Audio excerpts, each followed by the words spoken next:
Právě vcházíme do vojenského prostoru.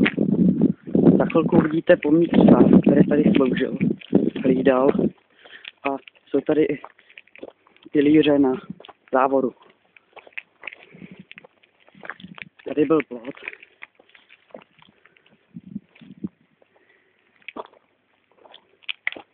Tady je hned pomník psa.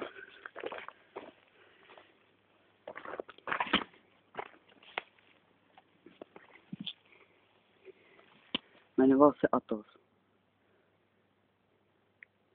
1966 nebo 1986.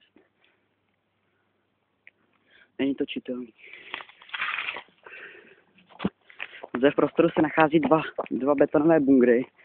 Jeden okop, ještě jsou tam originál dřeva, pak jsou tady normální okopy.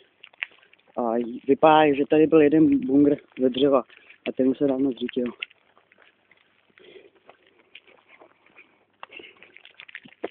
Lidi z toho dělají skládku.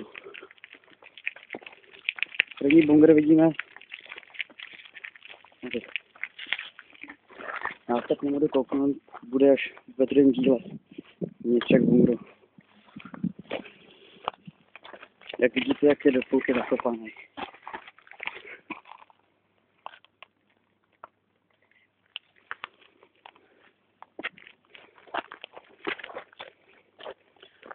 Právě se nacházíme nad bunkrem.